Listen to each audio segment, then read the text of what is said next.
try to make yourself remember, darling. Don't look for me, I'm just a story you've been told. So let's pretend a little longer, 'cause when we're gone, everything goes on. You were staring at the window, and I said, I wanna take you to the sea. And when I'm better, we'll do everything. I gotta stop making promises I can't keep. But if I was gone tomorrow, won't the waves crash on? Is it selfish that I'm happy as we pass the setting sun? Someday I'll be overcast, but you won't have to cry, 'cause we'll do the grieving while I'm by your side. I said, don't try to make yourself remember, darling. Don't look for me, I'm just a story you've been told. So let's pretend a little longer, 'cause when we're gone, everything goes on.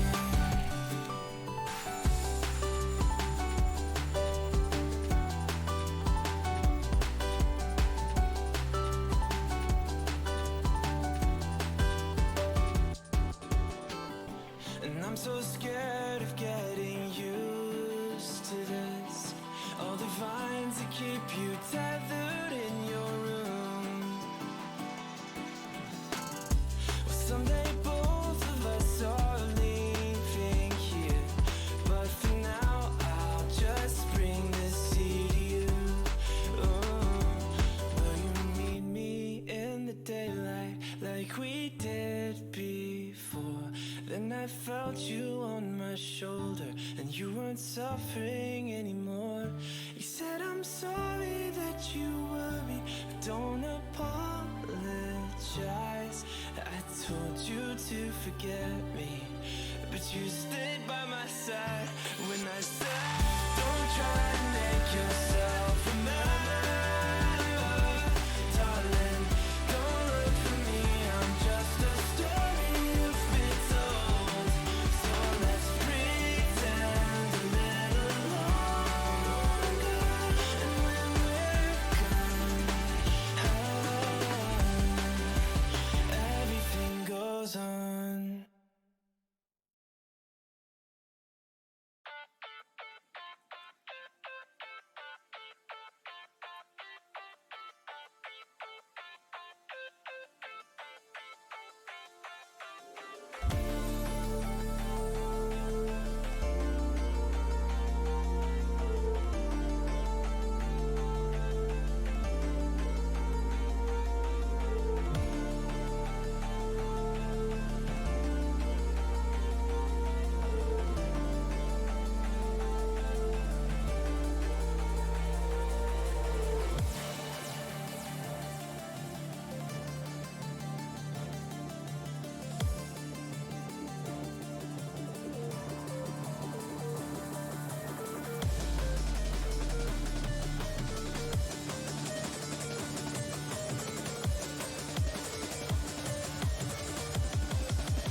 Hold the light and it'll make it easier to shine through the dark times, the dark times.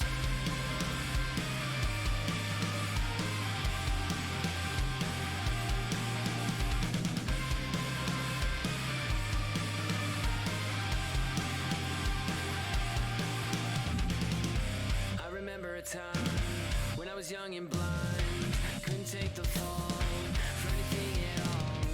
I blamed it on everybody else, like the new world order, the Illuminati. As long as it wasn't me, I was afraid of the mirror, of what I would see. I didn't want to see me.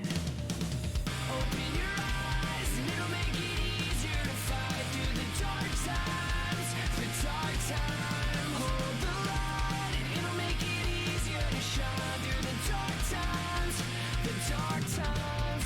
If the sky is always raining black, if the world is always stabbing you in the back, open your eyes and you will find that we all live broken lives.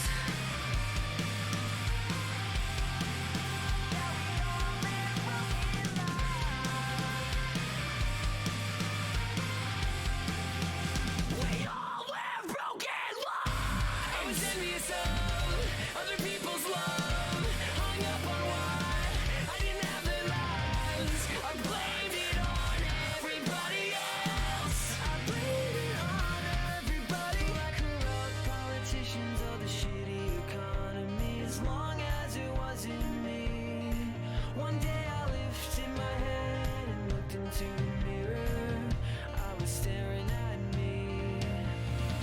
Open your eyes and it'll make it easier to fight through the dark times, the dark times. Hold the light and it'll make it easier to shine through the dark times, the dark times. If the sky is always raining black, if the world is always stabbing you in the back, open your eyes and you will find that we all live broken lives. We all live broken lives. We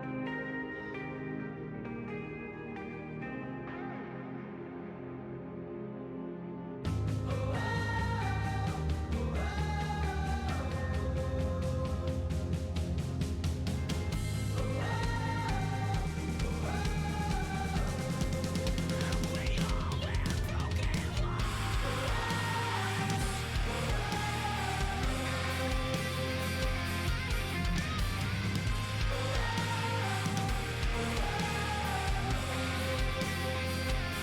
Remember, we all go down in flames. We fail to live up to invisible names. Without a heart, stuck in our minds. We can't forget that we all live broken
Hello everybody, welcome to tonight's stream. Tonight will be a showcase of Era Zenith versus OSHDW Origin in this matchup in the Challenger Open Division. These two teams are looking to compete for that top spot. Era Zenith are looking to avenge their fallen brothers that are Solstice. With Shadow Origin looking to hold that top spot and looking to secure that group. So we're gonna take a quick jump into the rosters here. So we got the Zenith roster here coming in clutch. We got Mr. Snotskitter in the top lane. Probably looking to pull out the Wukong this game, hopefully. But we're gonna cover more of those stats in depth soon. Then we've got Mr. Balls Away in the jungle. We got Mystical Knight in the mid lane. Hello, Juju. Welcome, welcome. We've got Mr. Strange for AD carry. Some would say he's the second most handsome streamer. But we never know. You never know. There's no proven facts just yet. And then finally, we got Mr. Bugs Tag in the support role for Era Zenith here. Ross looking stacked, Ross looking spicy. These guys are performing quite well as of recently since the beginning of Era Rivals and are looking to carry this kind of performance over into the Mettlestate tournaments. Looking into the roster for the challenges today, it is none other than Shadow Origin. We unfortunately do not have the pictures of them. That is the unfortunate part. But we have got Imagine Baggins in the top lane, Yitsiwe in the jungle, Uzo Zakash in the mid lane, Lance the Galard in the bot lane, and the Thresher list is filling as support. This roster has already taken 2 wins in this group so far. Just looking at the stats now. Okay, sorry. That was just apparently giving some technical difficulties. But as we take a look at the groups right now, Shadow Origin have played 2 games, have taken up 2 already so far. So they're looking very dominant in this group, taking down the likes of Alcoholics Anonymous as well as Radix League, I believe. No, they took down Radix League and Solstice. So now they're looking to get that 3rd win, trying to seal the deal in that group. But Zenith looking to disappoint, looking to even themselves out with this team, looking to contest for that top spot, and looking to really assert their dominance as the new and upcoming Era team. Now taking a quick look at some of the OP.GGs here, we've got a handful. So we got Imagine Baggins here, like last season, very much like the Urgot, the Ornn, and the Shen. But don't sleep on his Mordekaiser or his GP. Very high KDAs, very high win rates. You don't want to be sleeping on this. You don't want to give him anything that's too comfortable. And you don't want to give him anything that he can carry on. We got Ultruly, who is a sub jungler, if I believe.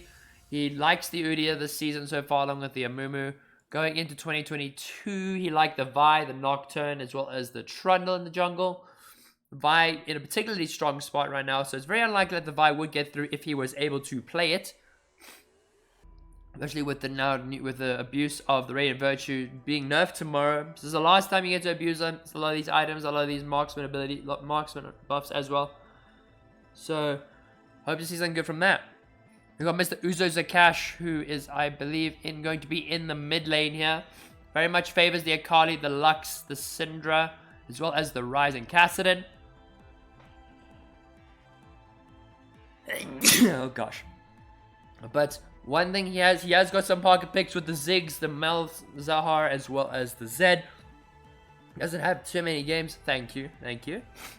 Doesn't have too many games on it, but could look to play it this season so far. Last season had a pretty decent winner on the Zed. Had a good reign on the Talia as well. So you don't want to be sleeping on that either. Even with the Yasuo sitting in here. Something you definitely shouldn't be sleeping on for Uzo Zakash. Now we've got Lance the Galard, the captain of this here Shadow Origin roster. Favors the Samira, the Kai'Sa, two of his best champions. Don't want this man on Samira. The Samira is usually banned away almost every single time you compete against him. As well as sometimes his Kai'Sa if they really want to target him out. To put into perspective, it would be compared to that of like Kiana for Nexora as part of Genesis, as well as Wukong for ATK Not. These kinds of champions, if you give them to the right people, they can absolutely decimate and dominate the game. Now, looking at the Thresher list here, I mean, the man doesn't need much of an introduction in terms of his support prowess. Likes the Thresh, likes the Nautilus. Very hard engaged champions, has very high win rates with it last season, 61% and 63% with about 200 games between So hopefully we get to see some good League of Legends coming out from the Thresh list today. And yes, another contest for Bugs Tagham's Thresh. Now we have Mr. Kempton Park here. I don't know how to read that in a way that isn't saying, oh, that's like a place in South Africa. But he does enjoy the Amumu, does enjoy the Maokai and the Volley Bear. And then last season, love the Maokai. 69% win rate with 42 games. Very nice win rate. Almost a 420-69. But we'll settle for 42-69. Hecarim in the jungle, 31 games, 55% win rate. And then Alilia, 17 games with 53% win rate. Don't want to give any of these champions to Kempton Park. Particularly this Maokai, very high win rate and very deadly. We now have Mr. Ventorius, who will be, I believe, this is the top lane sub. He goes 3.46 KDA on the Garen, 21 games, 67% win rate. Can be a very scary fella on this champion, and one thing's for sure is Garen is, what some would say, is quite a broken champion to say the least. Then lastly, we got Mr. Agos. He is the last sub we are going to have here. Likes the GP, the Viego, and the Fiddlesticks. So likely would fill in as a jungler, top lane, or a mid laner. But yeah, this roster looking good, looking like they've been practicing, looking like they've got a lot of games up, a lot of champions up their sleeve. So now, let's go take a look at their competition. We got Mr. Snotskeeter in the top lane, favoring the Yorick and the Jax, as well as his Wukong. Wukong being his favorite champion, and one of his highest win rate champions. But actually, does very well on the Kayle and the Garen, with Akali and Swain sneaking their way in there. So, Snotskeeter seems to be a jack of all trades. Able to play anything that you can put him on. And at the end of the day, it's all a matter of getting out of that lane safely. We now have Balls Away in the jungle here. Very much a Shaco player like myself, but I have since tried to stop, I swear. To chat, anyone in chat who disagrees with me, I will fight you. We see the Karthus is there, as well as, well, mainly supports actually there for now. But looking 2023 has picked up Vi and Zac. So these will be the junglers he will likely be taking through to this series. Played a lot of them during the era rivals, and I think it's definitely the heavy engage that comes with the Zac, the heavy engage that comes with the Vi. It is very, very good to initiate these massive team fights. We've got Mystical Knight in the mid lane, Era Strange as the AD carry, Bugs Tagham in the in the support role. And then we've got the subs, Ricky Baggins, Ghost Wolf, and Rocky, who could fill in if necessary. I don't know if they're going to be filling in tonight, but we will get confirmation shortly as the game goes forward. So now we are going to take a look at some of the Era Boys' stats. So I don't know why it's zoomed in so funky. Alright, so this is a summary for Mr. Snotskeeter himself. Oh gosh, I realize this is not great. Snotskeeter so far this year has played a bunch of Olaf, Renekton, Karma, Cassandra, Yorick, and Mordekaiser. Hasn't really had success on the bottom four, but Olaf and Renekton looking like are strong picks and could definitely be the point of contention for the enemy top laner. Then we have Mr. Balls Away in the jungle, as we see. Likes the Vi, likes the Maokai. Don't want to give him any of the super good comfort, because then he will be sure to make plays around the map and really put the enemy jungle on the back foot. Now we have the Lux player, known as Mystical Knight, in the mid lane. He's very, very well on this Lux and the Syndra. Unfortunately, not having much luck on Akshan, Aurelia, Salas, or Victor. Hopefully looking to change that throughout this series. But one thing for sure is you should not be giving Mystical Knight Lux, and you should not be giving him Syndra either. Then we have the AD carry. We have Mr. Strange here, the second most handsome streamer from Era. Sitting with his 100% win rate on the Jinx, 50% win rate on this Misfortune. But unfortunately, also did not have much luck on Varus, Caitlyn, or Tristana this season. So one thing you gotta know about this man is Jinx is his favorite. Jinx is his priority pick. That is his comfort. You put him on that, he can 1v9 games, and I think that's the last thing that Shed Origin would want from this matchup. Now finally, all the talk is going around in this guy. This is Mr. Bugs Tagham. He is the resident Thresh and support player for this team, and has definitely set a standard for a lot of the Era supports. All been picking up this Thresh, or picking up this hard engage, hook champions with the Pike as well, and even the Renata on top of that, having a lot more success there compared to Ash, Morgana, and the Set. So if there's anything you should be afraid of, is you should be afraid of Bugs Tag on any hook champions, particularly this Thresh. But now we're going to go take a look at the quick patch notes here, and see, this is going to be the last time we're going to be looking at these patch notes, as tomorrow is going to be the new reset. Now with these buffs and changes, a lot of these are not going to really be affecting some of the players, except maybe the Maokai nerfs, which will be affecting Shadow Origin in terms of their jungle player and their top laner. Gangplank, same thing, affects them quite drastically. But Lilia buffs, Orianna buffs, and Zoe buffs, very useful and very good at playmaking, especially with the Sleepy Trouble Bubble, as well as another sleep on Lilia's side. They just buff the Sleepy champions, I guess. Changes to Essence Reaver as well as Demonic Embrace, but Demonic Embrace now is still as strong as ever. These junglers are still able to abuse it very easily. Previous wounds got a complete readjustment, and now it has now base items, not just the full item, have 40% previous wounds rather than just 25. So it's much more worthwhile to be rushing these items compared to not rushing them at all. Then we got changes to Death's Dance and Black Cleaver and Divine Thunderer, just kind of trying to prevent them from being utilized by the wrong people, making them solely reliant on building physical damage rather than just building it as a generic tank item. So I believe there's not going to be too many of that, but very likely we're in the Bruiser Fighter meta, along with the tank meta too.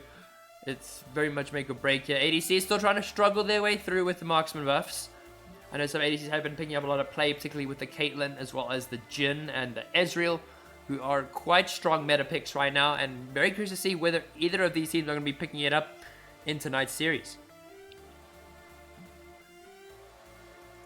Yeah, so now we're going to revert back to quickly look at the groups. So we'll look at all the other groups so far. So right now, definitely Sheepy's team, Elements of Wisdom, as well as Elements of Seduction, have played their games. Oh, who won last night? I missed the last game. Oh, so ATK, they were able to take down Royalty. They did a reverse sweep of 2 games, and they took the W. It was a madly entertaining game. It was an absolute blast to cast. Elements of Seduction, Wisdom, and definitely Sheepy team have played some games in Group A here. Or Group 1. Kronos still needs to play that last game against Sheepy's team, because that will be putting Kronos slightly higher on the board, as it is a 1-1 right now, looking to play the game 3. Yukio and Tempo still need to get some of their games in, so hopefully we get to see some performances from them. We've got Dark Horse Esports playing their 1 game, taking a win over Elements of Power. The other remaining teams still yet to play some of their matches, but I do believe that Nomad will be playing a match tomorrow evening, which I will be having the courtesy to probably cast, but I will keep you updated via the socials. And this is the group which we're watching today. So Shadow Origin currently sitting at the top of the group, playing 2 games, 2 wins, 6 points right now, taking down Elements of Surprise as well as taking down Solstice, I believe. But now Zenith, they won their first game against Alcoholics Anonymous, and are looking to try and even out the board here with Shadow Origin. These are two titans in this group. They are the favorites to try and leave this group as well, alongside with Solstice. So hopefully we get to see some good League of Legends coming up from Zenith to try and prove their mettle, if anything. Shadow Origin's roster has been around for quite some time. They are quite a worthy adversary, so very curious to see what Zenith are going to pull out tonight. And then we've got the last group here. We've got the only people that played is Elements of Pursuit and Elements of Time, with Elements of Time taking the first game. Aeon, Valkyrie, and Blue Lock are still looking to play some of their first games, as it's just still beginning, is the early bits of the season.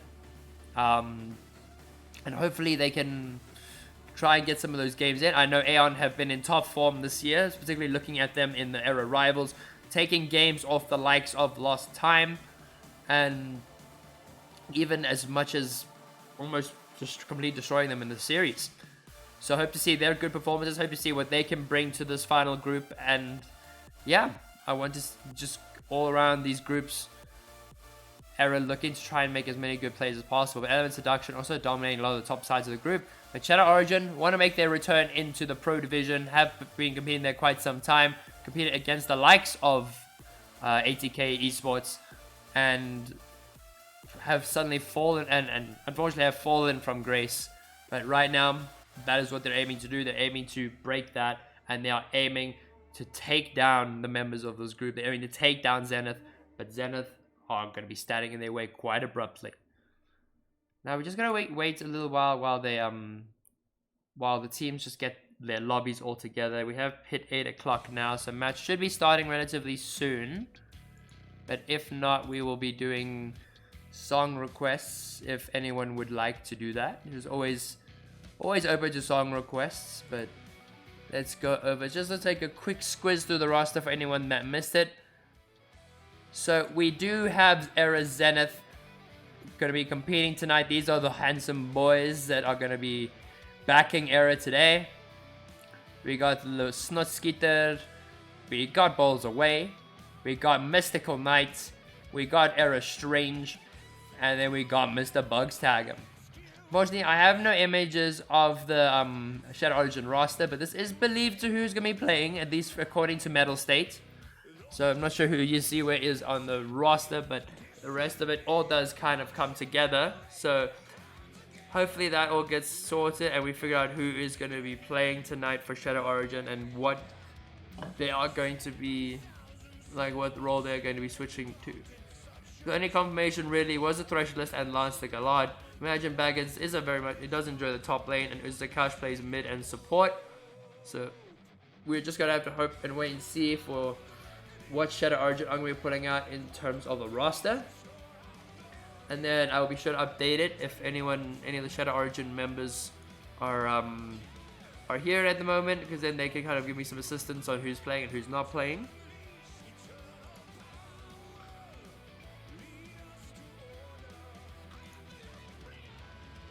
Alright, so we are just waiting for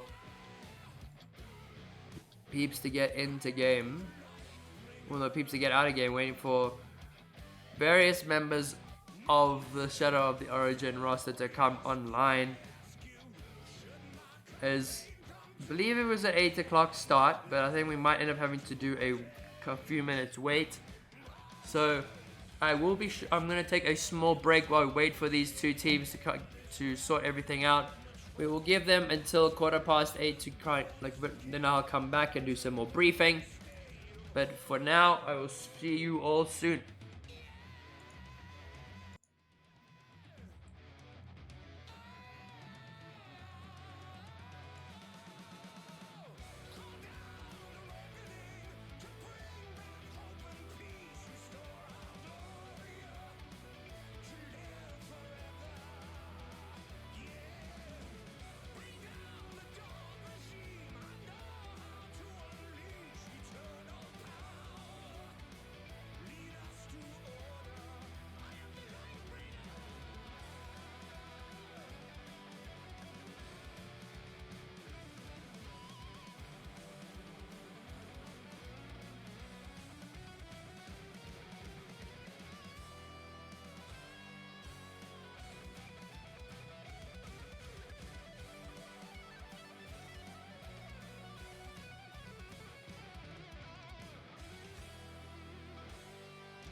Hello, everybody. So we have gotten some confirmation here, as there was a bit of a miscommunication, as the match will only be beginning at between 8:15 and 8:20. So I will be leaving here for a little while, but be sure to come catch the action at roughly 15 minutes past 8 or 8:15. And yeah, the team should be ready. But till then, I'll see you all later.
so you better not miss. And we only get stronger with everything I carry up on my back. You should paint it up with a target. Why would you dare me to do it again? Come get your spoiler, but we're taking over. We're taking over.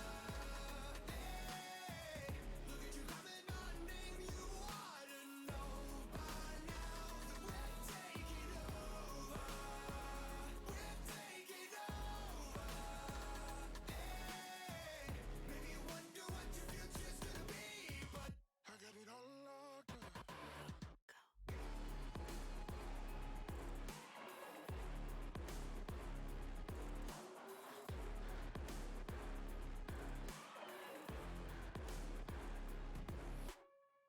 Take a lap now, don't be mad now.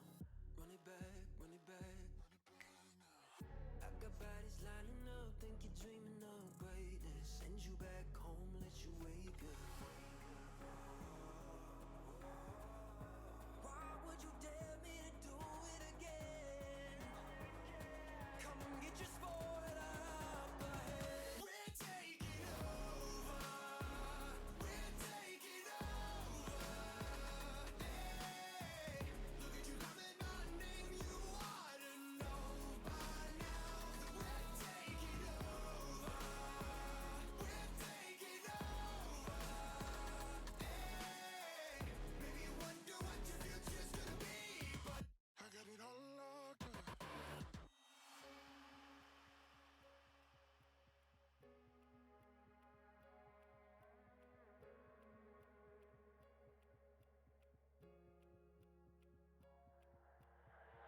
在以后，除了是傻子，还有其他吗？我左右，键盘噼啪着，时间滴答着，还不够。你的固执让我来守候，哪怕太迟也不想以后。就在这时放肆的打斗。I got the heart of a lion, I know the harder you climb, the harder you fall.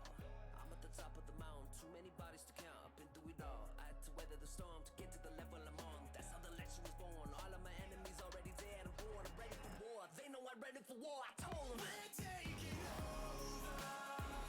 We're taking over. Hey, look at you calling my name. You ought to know by now that we're taking over. We're taking over.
We have since made our return back. Hello everybody, welcome back.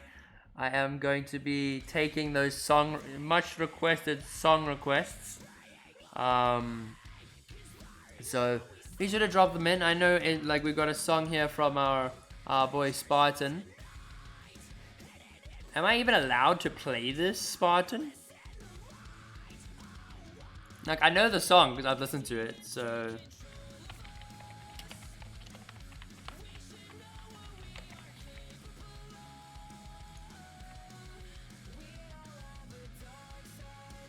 Oh, he gave permission. Oh, that's huge. So he has given permission to use the song, I see. But I know exactly what song you're talking about. Yeah, I've got the song on my Spotify.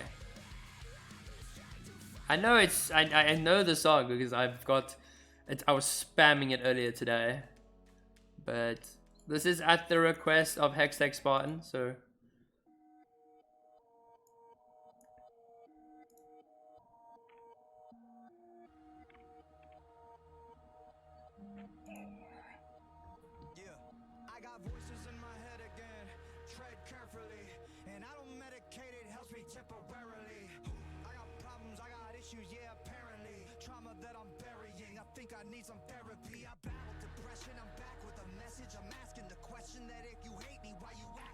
So this is the... My God, you've been spamming it for days. I mean, it's a good song. Rodney kind of goes way too hard in this song.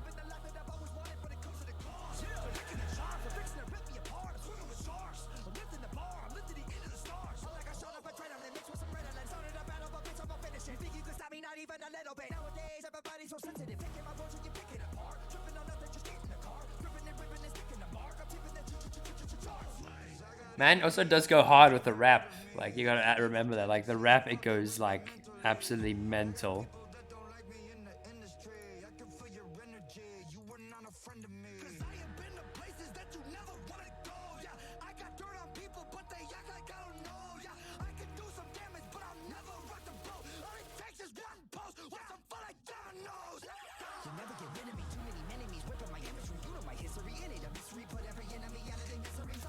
Yeah, Ronnie just went too hard on this album, like straight up. It does seem like we are getting games, everything being put together now. Mystical Knight has put the lobby together, so we should be getting into games soon.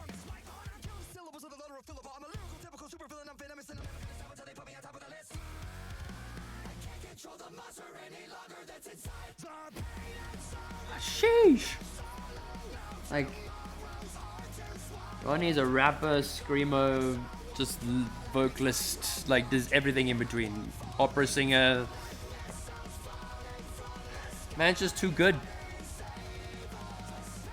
But we should hopefully be getting into games soon. I do apologize for the slight delay, everybody, but I think it was just load shedding got the better of us, if anything.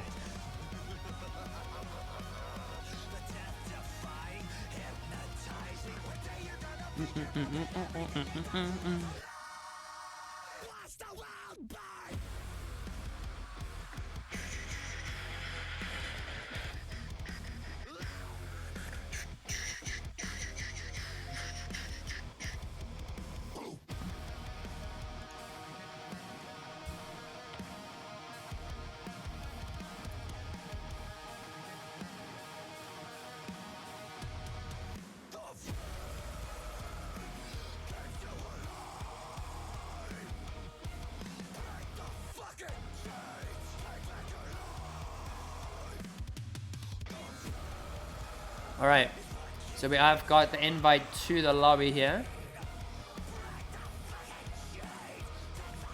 So yeah, a bunch of peeps are in here now. Did I really just forget that melody? Yep, and now the vibe just completely changes. Da da da da. Popped off and your girl gave me just a little bit of lockjaw. Right,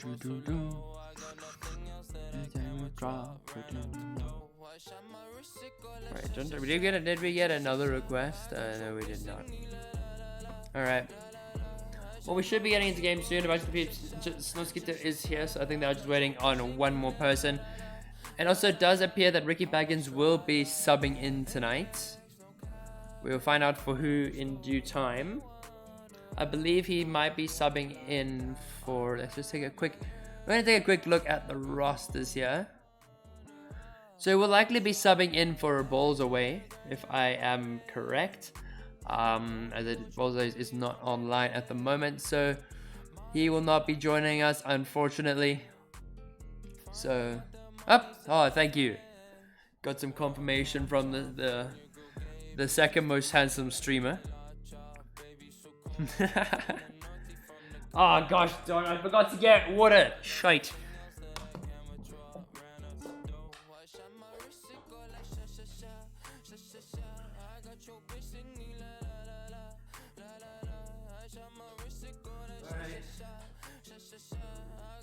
First, thank you very much. Well, it's gonna have to be proven someday. So we'll get a vote. We'll see who wins. But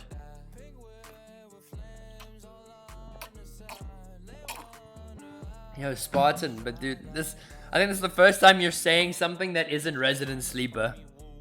Actually, your third time not saying something that's Resident Sleeper. Okay, when the mum says it, it's confirmed. Always get called a handsome boy by family members, but it says, oh wait, don't you get all the girls? You got a girlfriend and everything. I'm saying like, no. So relatable stuff. Don't worry.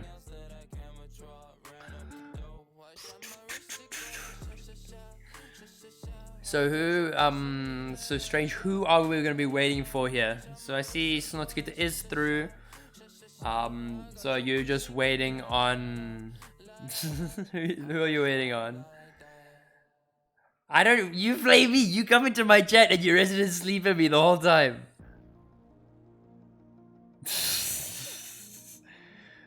Spartan, you're playing with fire, bro. All I'm saying. But you always have fun in this chat, and you just Resident Sleeper me into being a better streamer. So I know it's done with love. Sometimes. 50% of the time, maybe.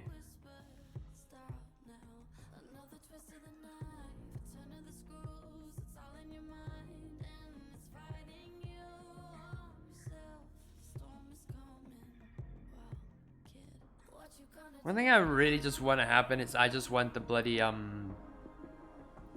what's it called? The Radiant Soul rework to come out. As Bugs Tagum is joining, he will be playing in, so the sub is going to be for none other than Balls Away, as confirmed.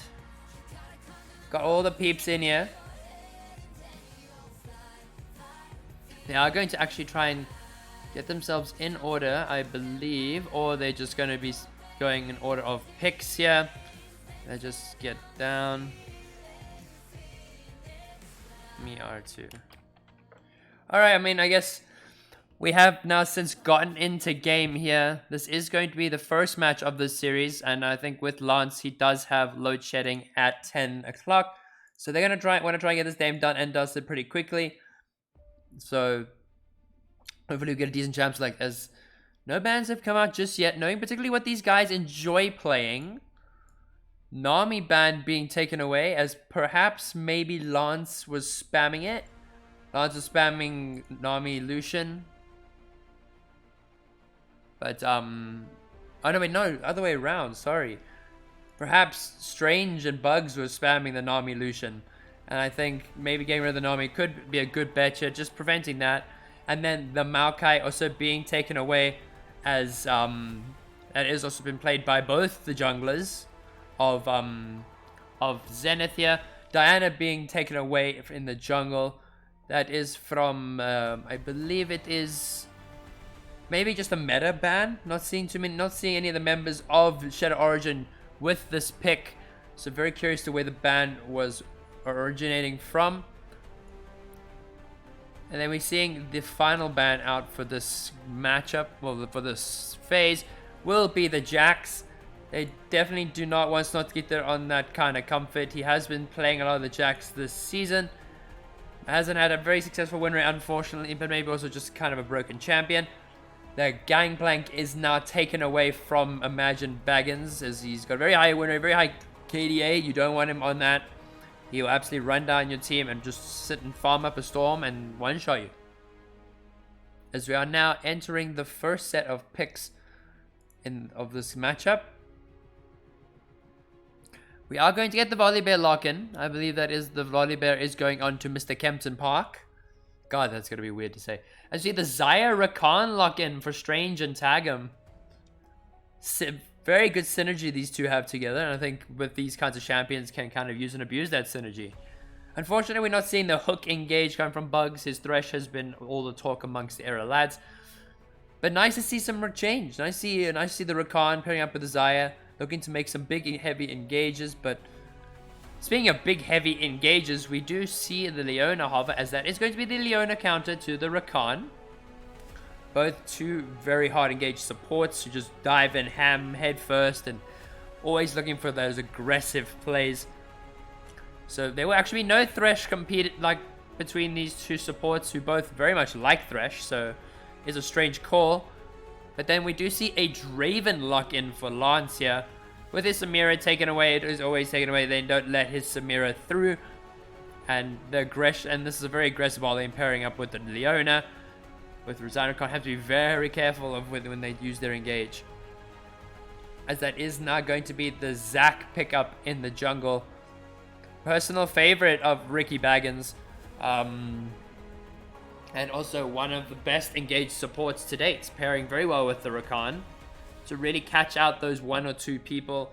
Setting up easily for the Xayah to land a massive Featherstorm AoE. As the last top 4 bans will be coming through, with a set ban being targeted in the top side. Don't want to be seeing that. Set's been really abusing the Heartsteel recently. Very good scaling.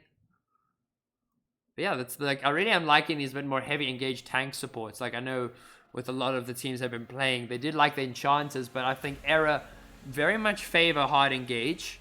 They very much enjoy the pressure that a hard engaged support can have. So it's nice to see that there is the mutual respect between the two and that it is going to be picked up on both sides.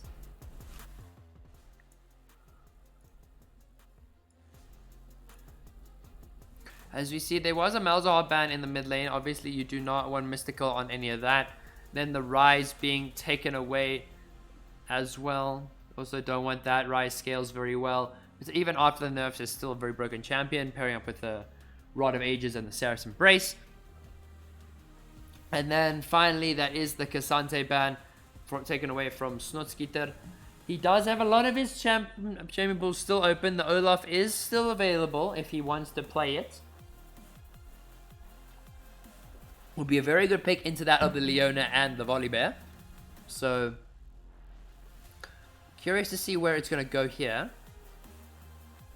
As we do hit the last few seconds. As it will be the Olaf going into the top lane for Snotskeeter here. One of his personal favorites. One of his highest win rates top laners right now.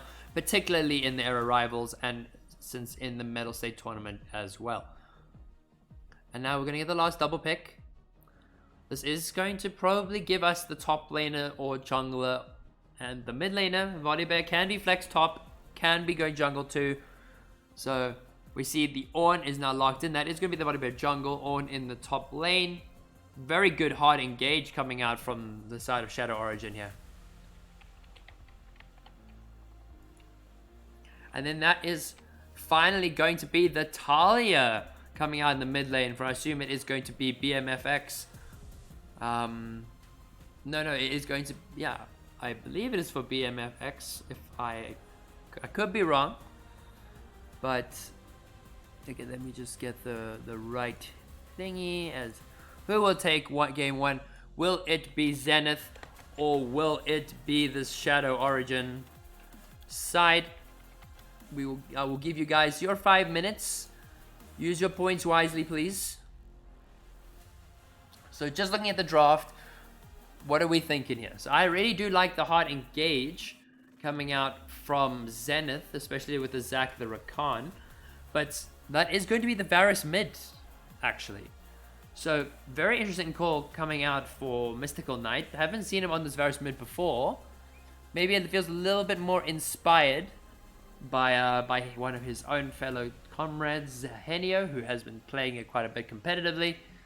But then we do see BMFX is in the mid lane on this Talia. They didn't want to go anything that has too many dashes, else Talia would just take them down fairly easily. We got the Thresholist pairing up with the Draven, Leona. Well, Thresholist on Leona pairing up with Lance on the Draven. Kemta Park in the jungle with Volibear, and Imagine Baggins with the Ornn in the top lane.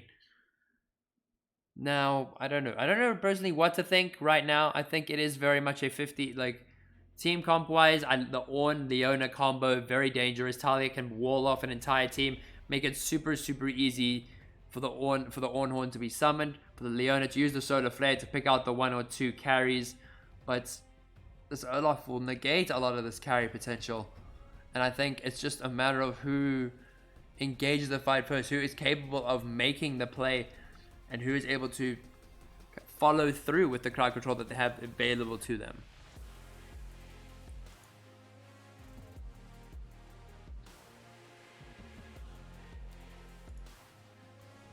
So we do see the points are very much still going to be favoring that of Zenith, 300 to 200, who will be taking game 1.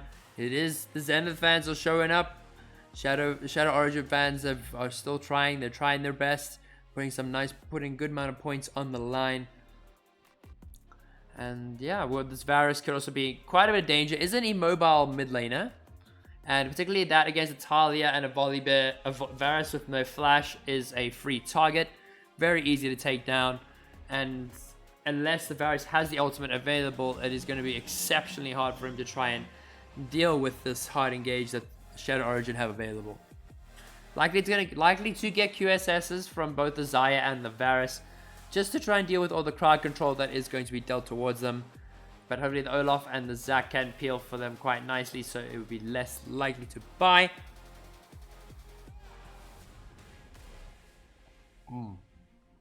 As we get in the last 1 minute mark, we'll take a quick gander at some of the OP.GGs for everyone here.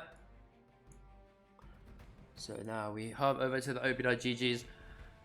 So Kempton Park does like the Volibear, has been doing really well on it this season so far.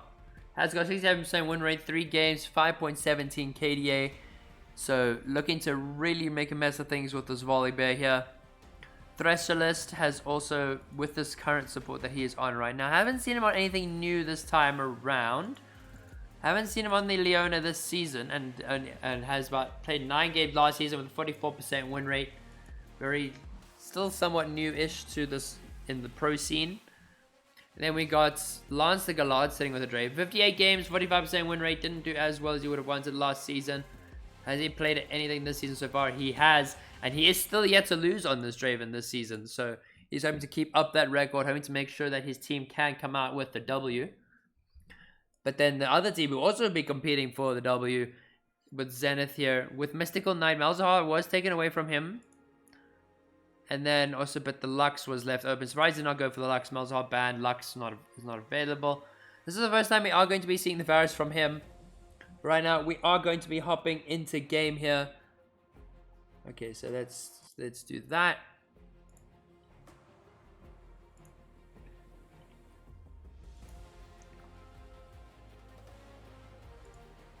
Alright, we should be hopping into game fairly soon. Just waiting for the client to decidedly load in. So the rumors were true. It is going to be the Mystical Knight on this Varus mid. Have not seen the Varus mid before, so very curious to see how that's gonna go. BMFX. I have not seen much of his Talia. I haven't even looked at his O2 or GGs in all honesty. So this could go very much either way. I think if Varus plays the lane well, he can use and abuse this Talia, but at the same time, if that Varus does burn the flash early, it is going to be a bit of a mission for him to remain safe in this lane. Imagine Baggins on comfort with the Ornn, and then Snotskeeter on the Olaf. Can't get any more comfortable than that, other than the Wukong. So he must be very happy to be on that. Ricky Baggins on the Zaki boy, sitting at a Mastery 5, so does have a great understanding of the champion. And then Era Strange doing well on the Zai, has played it a bit before, so it does synergize very well with Bugstagum, who has since started trying to pick up this Rakan for the future. But now we got Lance here, very, very comfortable, 421,000 on the Draven, and then the threshold is 142k on this Leona. This is a bot lane which you do not want to get ahead, well, let get ahead. So it's all a matter of how this bot lane is played. The early game aggression from the Leona Draven can also be quite dangerous, but pairing that with the Zai and Rakan also just as dangerous in the early game. We just hope that we can get some action and hope it isn't just going to be a matter of who plays safer. I can just click through all these. Whee! Okay, so we got a spectator issue. So we will be... Let's reconnect. So did have a spectator issue. Should be done and dusted now. Should be able to get in. Alright, let's hopefully get into game once again. Why is it taking so long? Alright, we are finally going through into this game 1. Just gotta wait for our very, very lovely League of Legends client to load. But you know what, I have to readjust the order now, guys. Come on, that's not you. You didn't make it easy for me. I mean, this Era try. The bot lane at least works out. Top lane works out. Alright, we have finally made it into game here. After very long loss. So while we wait for that, we wait for the game to load in. We're just going to make sure we put everyone in their required roles. There you go. As we are now finally into game 1 between Era Zenith and Shadow Origin. Let's get that up and running. Let's get that all going. Get rid of the time controls. And now we are Gucci. Control Shift Z. So we can do this big zoom. As it does look like it's going to be 4 members trailing down the mid lane for Zenith here. Strange walking the other side. Ward being dropped by Ricky Baggins as they are anticipating a possible invade. Talia is also trying. Talia just walking forward, just trying to figure out where the lane opponents are. Volibear holding the line with the pixel brush. Ornn sitting in that top bush. Leona and the Draven just keeping an eye on the map. Very solid 5-man block coming out for Shadow Origin here.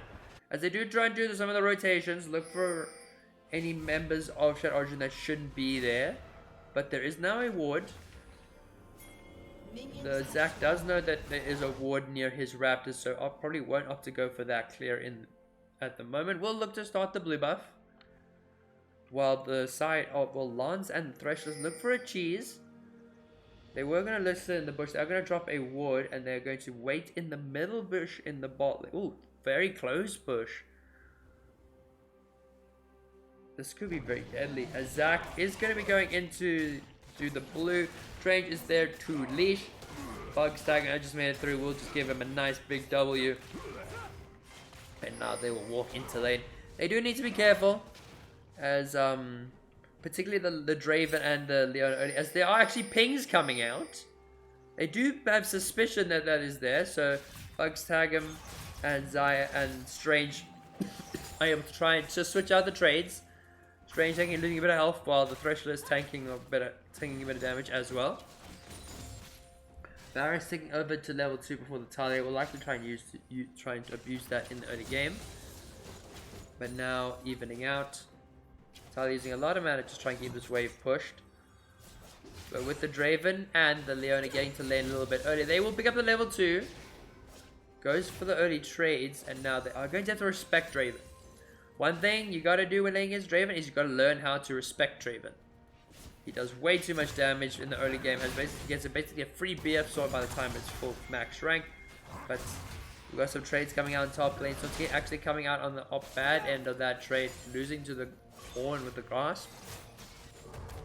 Volibear is mid lane, flashed onto Mystical Knight. Mystical Knight does burn the flash, but now that is very dead Varus.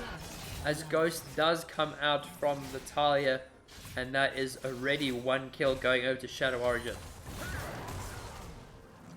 Snotskito trying to trade things out, but I don't know how he'll do better in the longer trades compared to the shorter ones. But he is fighting it out.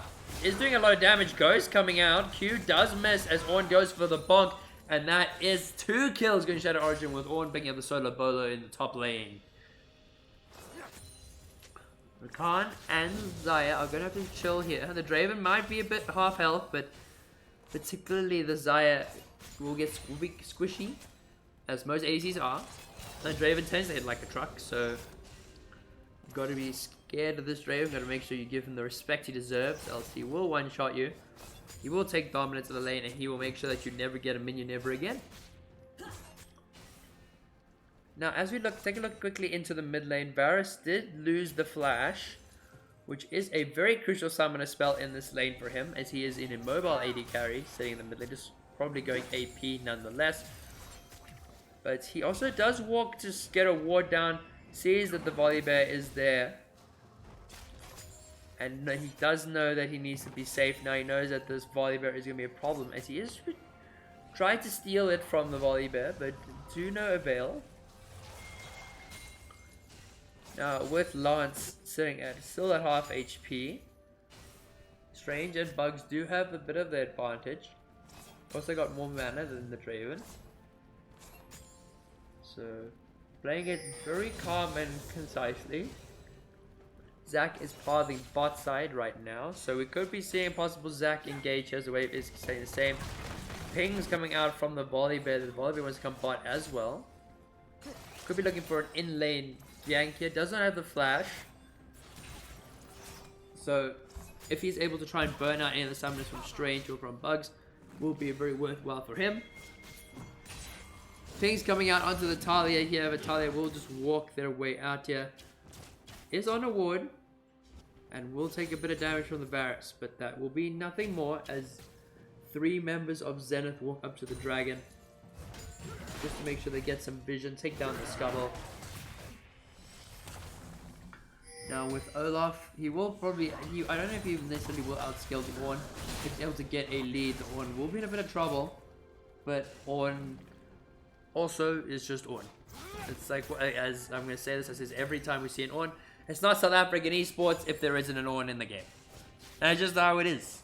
I don't make the rules, they were just there. As Ricky Baggage is looking to start up the dragon here. Mystical Knight going to try and hold the line. Does get hit by the Talia E. Tanking a lot of damage here. But meanwhile, Bugs Tag him Strange and Ricky are doing this first dragon. It is an Infernal Dragon after all. So that is going to be first dragon going over to Zenith. And yeah, picking up, trying to like maintain a bit more gold, sitting 2,000 gold behind. But the dragon hoping to give them a more of a boost in terms of non-monetary stats. And yeah, now Bugs Tag him having to hold, going to have to hold this massive wave that is in front of him here. Zaya went for the reset, but I don't think Leona is going to let this happen. Leona is going to just try and deny it as much as they can. There'll be nothing more at this time. Slotsgitter being pushed under his tower by the Ornn. Grasp. The short trades will be more beneficial to that of the Ornn. Has the grasp, has the brittle stacks, where Olaf will trade better in the long game with the Conqueror. But now gold wise,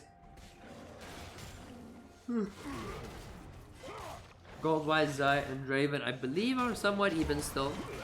Yep, they're only about 10 gold difference, with Draven actually opting for the BF sword over the Noon Quiver. Is probably looking for an IE rush. Imagine Baggins and Volibear are behind this Olaf. As we do see, there is going to be a fight coming out here. Olaf does have the Ghost. So, and does have the Ragnarok. So we'll probably just use the Ragnarok to get out with the Ghost. Volibear using the ultimate as well. Absolutely stopping the tower from any tower damage. And that is a free dive. And another kill to the side of Shadow Origin.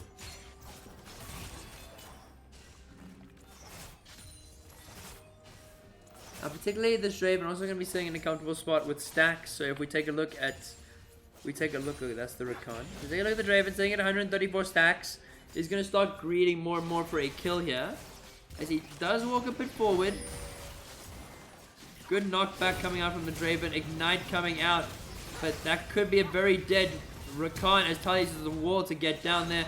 Lance will cash out, will pick up the gold. BMFX also coming in to save the day. But that would now be a double kill going over to Lance the Galad. And particularly on this Draven, that is the last thing you want. Draven now picked up an extra 1,500 gold from that. Gonna be very, very scary, gonna be very dangerous. And now there's gonna have to be a much larger barrier of respect for this Draven. Bugs tag him also picked up the opted for the Moby's first item, looking to make some roams around the map. Varus sitting a little bit behind in the CS. We actually see that is an 8-minute Bloodthirster for Draven. Who would have thought it's an 8-minute Bloodthirster for the Draven? So, one thing for sure, I don't think you want to look to fight him at any point. As Kempton Park is spotted, does flash onto this body bed. Talia does use the knockback. Varus taking a lot of damage as the flash coming out, but Mystical Knight is still taken down. Despite the summoner's burn, despite the flash and the barrier, this Volibear and this Talia are just working too well in terms of synergy. The knockback coming from Talia, and now that is a killing spree for BMFX. And right now it's looking very grim in this early game for Zenith. Talia picking up a gold lead, so as well as the Draven. And I think in this particular situation, you've got to make sure you don't let this kind of thing get to you. Every game is still very much winnable, despite there being a gold lead of about 5,000, give or take. Still very playable, but Zaya's gonna have to show a lot of respect. Rakan's gonna probably have to end up making roams, because I don't think that Zaya will have to do too much in that lane. Looking for the engage. Does use the Sword of Fate, does burn a lot of damage coming out. The Feather Storm coming out from the Zaya as well. Desperately trying to slow down this Draven. But Lance the Goliath does shut down the Zaya. Zac is there to try and save the day. Will drop the ultimate. Lance dropping a bit low. But it's coming out very well. But that actually will be a shutdown going over to the Zac. As the Thresher is also a lot of danger. Does have the flash available. But the Zac does still have the leap. Looking for a possible kill here, but there will actually be nothing there, as Leona will actually get a kill onto Bugs tag him here. Varus trying to look for trades onto BMFX, but then BMFX picking up his 4th kill with 4-0. Leona taking down Rakan, who went for a bit of a greedy tower dive. So right now it is 10-1. Shadow Origin looking very dominant this early game, sitting at a very comfortable 7,000 gold lead. I think it's just a matter of if they keep executing it like this, it's going to get harder and harder for Zenith.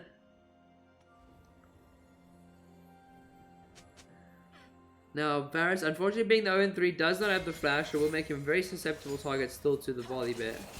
As the Talia and the Volibear are actually looking to make roams up into the top lane here. So Kita does have Ghost, does have the Ragnarok, so might have to burn that defensively. The Ornhorn is summoned. Olaf does drop the Ragnarok, just trying to get as much CC as possible, but Volibear getting the easy tower dive. Just blocking the towers, like essentially denying tower damage, dropping the Herald. Very good execution coming out from our Shadow Origin with the tower dive. Herald is there to lead the charge. Rakan has made his pathway top lane as Zenith are looking to try and get a play out here, as Mystical Knight will shut down the Volibear. Is looking to continue on as Imagine Baggins does drop the flash. E coming out from Zac does not connect. Will go into the puddle form. But Varus is still going. BMFX will take down this Zac, but then Varus returning with the trade kill, picking up that shutdown, giving him 2 extra kills. So now the Varus, from being a bit behind, is still quite a bit far behind, but has picked up some gold since then. But Varus does try and drop, does not have the Q available, is looking to probably try and get the Q to proc off the passive. But that is now Varus on a killing, so picking up his 3rd kill on this roam. And in the process, they unfortunately did give up the dragon to Lance. And Thresholist. So that is now 1 dragon apiece. As Kempton Park is still making his way top, does have the ulti available. Does not have the ulti available. Volibear will not opt to go in, but will rather to play safe. Zac jumping in, spotting out the Thresholist, and Lance here. Q does go wide. Zaya does have the Feather Storm, dodges the Sword of Fate very easily. But Lance right now is in a lot of danger, as actually is able to kite this out very well, as that is now a double kill to this Draven. Very scary stuff coming out here from this Draven, and particularly from Shadow Origin, who are looking very dominant in this early game. Varus does look for a trade with the Q, Trying to proc the passive as much as possible. Leona taking a lot of damage, but Talia has made its way through. Varus able to get at least one kill before falling, but now that is Lance on a killing spree. Talia also on a killing spree. This is looking very, very grim now with 10,000 gold separating these two teams. Lance and BMFX very comfortable right now and are going to be the major threats that Zenith have to deal with. Yeah, so we love seeing the Origin supporters in the chat backing their boys. Definitely, there's a lot of competition coming out here. Zach is in a bit of a difficult situation. Does use the lead, but does still get stunned regardless. Needs to be very careful with not having the passive available. Barley Bear and Talia will just yoink away the Scuttle Crab. That is 3. It is currently still a 3 versus 2, but the Talia does have an item and a half. Does a lot of damage, but they will rather not go for it. Now with Thresholist spotting out Bug's Tag, stun is coming out. Will he use the E? Probably waiting out for the Rakani as Volley Bear and Kemp and BMFX find the Zac on his blue buff. Does try and use the ulti just to try and get out. Strange and Bug's Tag try and get there, but it is just too much damage coming out. Varus ulti does go wide as there is an ulti coming out from this Volley Bear onto Era Strange, but Varus shuts down this Talia. Volley Bear is doing a lot of damage, but it's 2 versus 3 right now. As the Varus is sitting there, he's looking for potential play. Lance is looking for the dive as well. And that is going to be Kentapop picking up the kill. Bug's Tag taking a lot of damage, and Draven will pick up the kill again. But then Mystical Knight trying to get a trade kill onto this Volley Bear. But then once again, more gold going to Lance on this Draven. Is currently 8-1. Sitting at a very comfortable 8,000 gold compared to Lestrange's 4. Okay, so this is the first game. There was a bit of a delay for the game, as I believe there was load shedding got to the better of everyone. So this is still first game, so there's plenty of action still to catch. Don't you worry. But yeah, Origin looking very, very aggressive. The Draven pick was something I think maybe Zenith slept on a little bit. Like for the guys that know Lance, particularly I think Strange has a bit of a connection with Lance as well. Knows how scary this Draven can be. I mean, they're Origin are looking very, very dominant in this series right now. Sitting very comfortably, about 12,000 gold. Talia looking in for the engagement, Ragnarok coming up for Olaf, but it's just not enough. Talia and Imagine Baggins doing too much damage, and now that gold lead just getting higher and higher, as that is still going to be a 12,000 gold lead to the side of Origin. All things considered, they have been somewhat holding on fairly well, despite there being a very low gold lead, only just losing their second tower of the game. If they lose, I'm gonna go in that Discord and shout at them all. Well, I mean, like they'll know. As Varus does try and get the solo kill onto Lance here, but Lance just does way too much damage, just heals way too much. Does have a full Infinity Edge as well as a full Bloodthirster. So you do not want to get on him, as Zac was looking for an engage, but there was no follow-up. Xayah even still struggling just to pick up this first item here. Volibear looking for the ulti, doesn't land the massive ulti onto the Xayah. Quickness coming out, did not even have enough time to use the Featherstorm as Ricky Baggins tries to go for the engage onto Lance the Goliath here. And Lance very comfortably getting killed by his Leona, has now gone godlike on this Draven. Now this is a very scary Shadow Origin team. Very, very big gold lead. Very, very high damage carries. And I think right now what needs to be going through Zenith's head is how are they going to approach the second game. This is a game that there is always a possibility of a comeback regardless how low the percentage chance is. But at this point they could rather be evaluating what they could be fixing for the second game and what could they do different that could possibly deny BMFX and Lance from getting fed. Now, we're still so early in the game that it is still Rift Herald. It is not Baron. So, we're actually going to see the 4-man Rift Herald. 5-man Rift Herald, my bad, as Tyler's looking for the reset. Rakan does spot them on there with the ward. So Leona is going to walk onto Bergstone. Bergstone does get stunned. Blue team to also pick up the dragon. But Bugs tag him after getting one shot by this Draven. Ricky Baggins is spotted. Is slowed by the Solar Flare. Varus does connect onto this Draven. Will he fall? Last Glide does fall. Featherstorm doing a lot of damage, saving the Xayah from the Thresholist. but still not able to do too much. Does walk into the bush, does get caught out, massive stun, but that will be another kill going over to the Thresholders, putting him 2 for 1 for 14 on this Leona. So this team of Shadow Origin looking very, very comfortable so far for their second match of the season. Or third match of the season, my bad, correct me there. And hopefully they're going to continue this kind of form. I would assume they would want to keep this form going into the second game.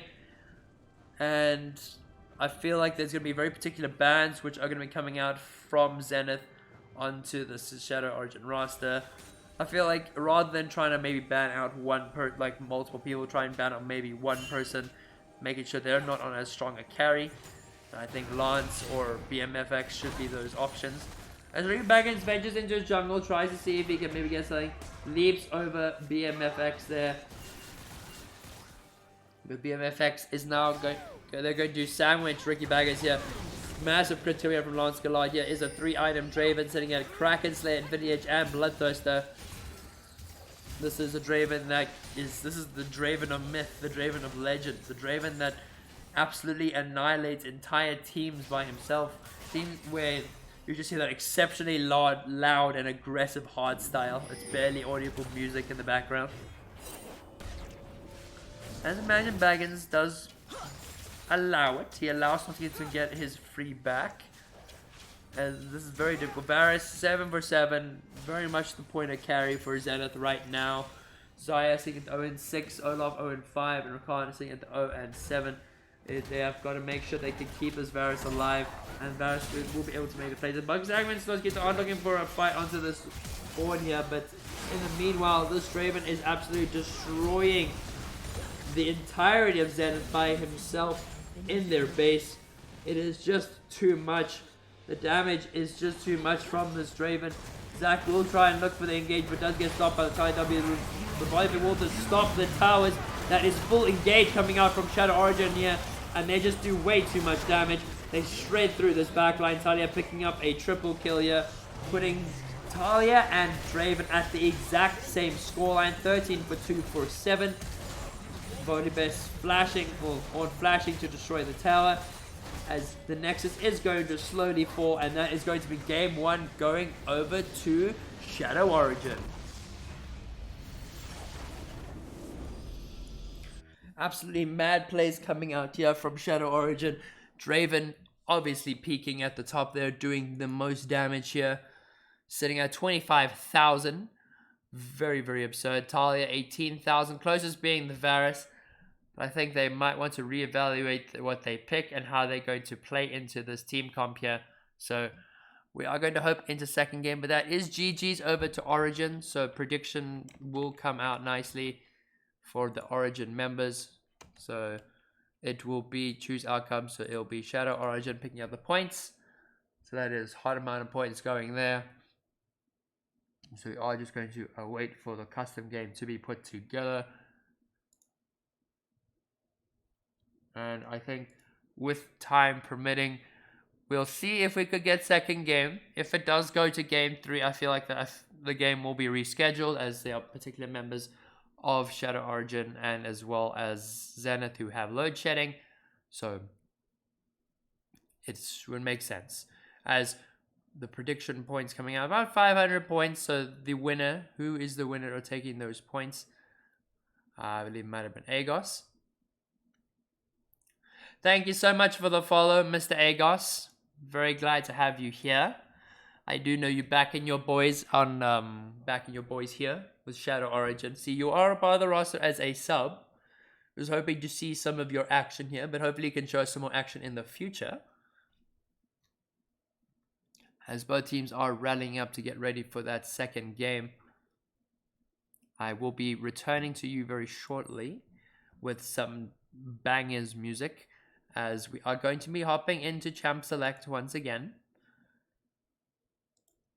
So just got to make sure we find some good music, some good solid League of Legends music, as it's going to, there we go. So alright, as the last few peeps make their way into lobby, Lance and his team are ready as we wait for Zenith now to ready up. Um.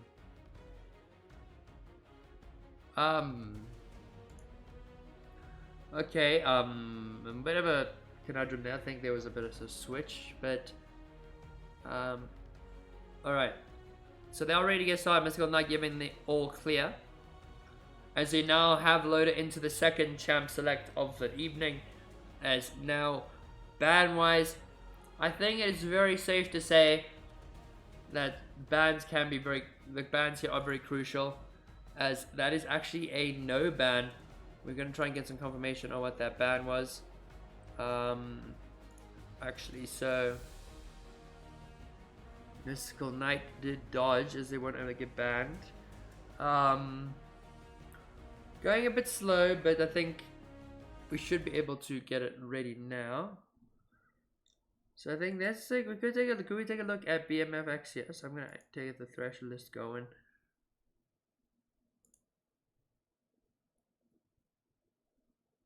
Alright, Mystical Knight has made his way back, and it does look like we are going to be hopping back into that champ select now. With the Samira being banned, obviously don't want Mr. Lance on that. Very, very strong on it. Very, very capable on it as well. As then the Nami ban coming out, do not want to see it on Mr. Bugs Tag'em. But could this be the time Bugs Tag'em pulls out the Thresh? We'll have to find out very shortly.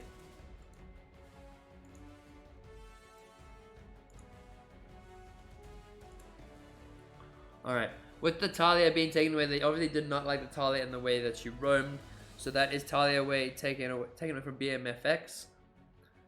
Somewhat of an interesting call. I do believe the Draven was a bit much bigger of an issue. But then the Jax is taken away from Snortskito. They do seem to be sticking to their bans. As then the Volibear is taken away. So right now, trying to get rid of that dive potential with the Volibear and that easy roam potential with the Talia. But one thing I do think they need to be very careful of is, yeah, as the Draven has been left open.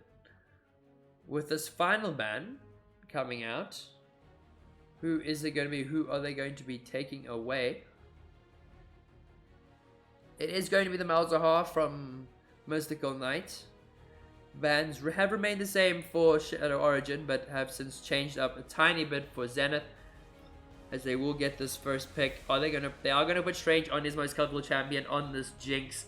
He does love this Jinx. It is his favorite. It is his highest mastery. And is one that he is able of carrying on. So I think it's very good that they put him on something comfortable.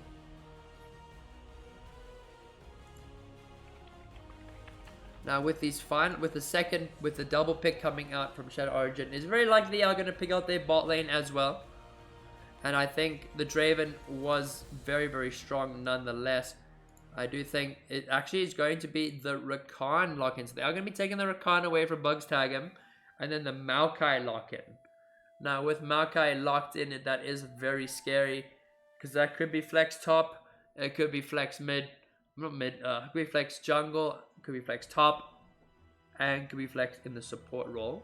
But we do know it's not going to be going to support. As Bugs Tag'em and Ricky are looking to pick it. That is going to be a Lux pick. Could be a support Lux, but it's very unlikely that it's going to be support Lux. It could be going over to Mystical Knight here. As Mystical Knight that is his top champion, is his favorite champion, has the highest mastery on it too. Very high win rate, very good KDA. A lot more capable of making the plays here, as that is a Nunu lock-in for Ricky Baggins in the jungle.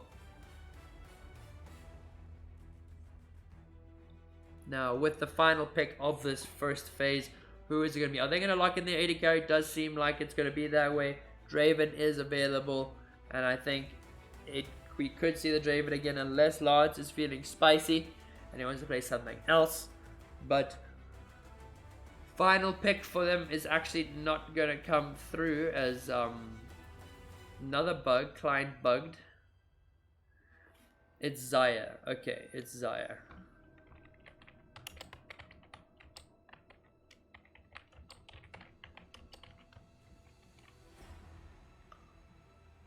Riot client is kind of griefing us out here.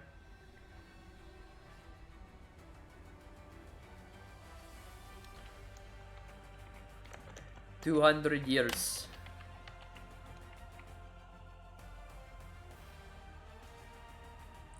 200 years. So we haven't put the picks just yet. So I'm just gonna wait for Threshers to get back in here so they can continue the pick and bans.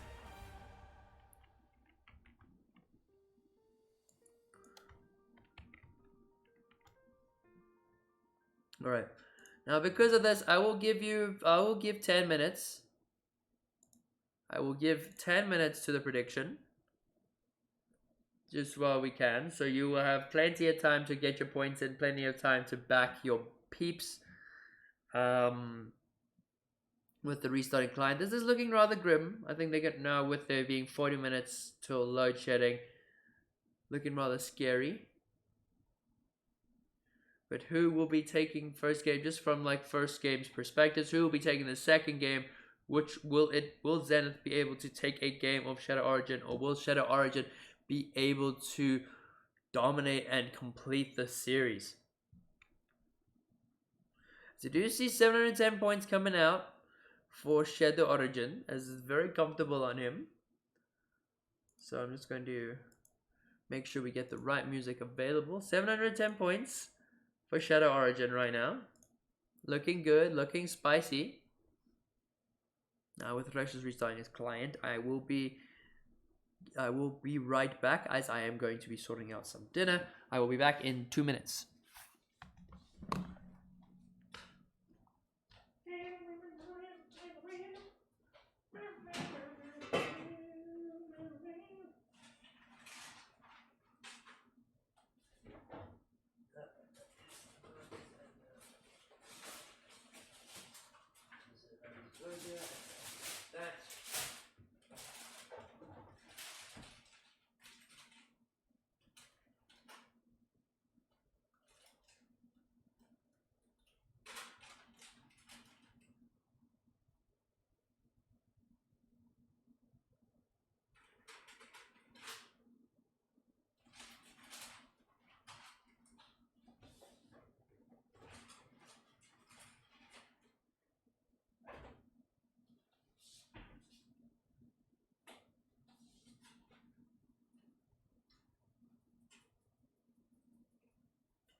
Alright. Just in back in time. Alright, cool. I haven't forgot the music, Juju, don't you worry. The points will be coming out, and the music will be coming out once the champ select begins. Don't you worry. Alright. There you go. As you see, the bans on the picks are going to be remaining the same for up until the internet connection came out. But I got you, don't worry, bro. So same band, same picks up until what was last, but third pick is going to be the Zaya. So it is a Zaya Rakan for Lance and or for Lance in the bot lane. Very comfortable on it. Very easy to execute if able to get a lead, but also at the same time there is a lot of counter aggression that can be picked, as these picks coming out very quickly. Picks coming out very, very fast. Got to make sure they get into the game, because they are going to be fighting against the clock, as it is going to be 45 minutes until load shedding for these teams. As hopefully they can get this game done, because they've got 40. They're now on a timer, always on a timer.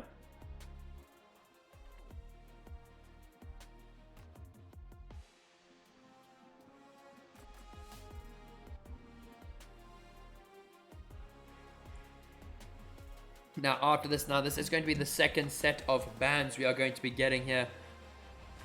What will be taken away, as that is the Shen taken away from Snotskeeter. They don't want to see Snotskeeter on anything that's too comfortable, but as much as he was on the Olaf, I think it's Shen can be quite useful in protecting this Jinx or protecting this Lux. So very solid ban coming out from Shadow Origin here. And let's see what Era are going to countering it, as they counter it with the Rise ban. Do not want to see the BMFX on that Rise. That Talia was also very deadly. So maybe denying the AD carry and denying the mid lane is their best bet in order to try and take a game off this team, as that is finally the Anivia being taken away from Mystical Knight. 2 mid laners being taken away, 2 top laners, and a support on side Shadow Origin. And now with Era, Zenith, it is 180 carry, 2 mid laners, a jungler, and the final ban is going to be another jungler. So that is technically 3 junglers, because Talia can be played jungle. But also mid lane Talia was rather dangerous and rather difficult to do. Won't do anything into. Going into the last 4 picks here, it is probably going to confirm where this Maokai is going. Is he going top? Is he going jungle? As they continue to flex it with the Jace lock-in. Jace could go mid, Jace could go top, as well as Maokai could go top, and Maokai could go jungle. Very good flexibility coming out here from Shadow Origin. Kind of trying to keep Zenith on their toes. We want to still assert that dominance even before the game has begun.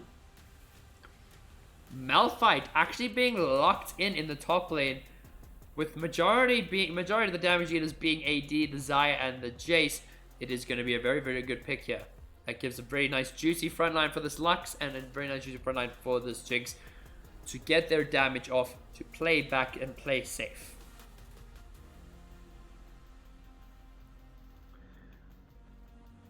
Now with Galio, that is going to be going into the mid lane, and that is going to be onto Mystical Knight. And I think especially with the kind of team comp which are trying to build heavy card control, heavy CC, kind of pick someone out or protect the carry, Galio and Nunu and Malphite can very much do that. But the only risk that they are taking, particularly with this team comp, is that they are going to be lacking the damage, with only 2 really good damage dealers.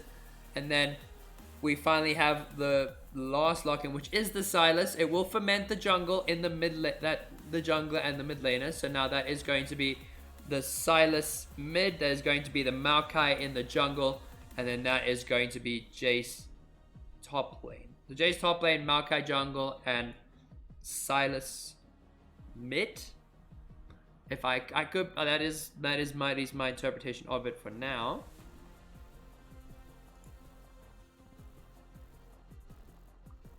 So yeah, that is going to be the final ones.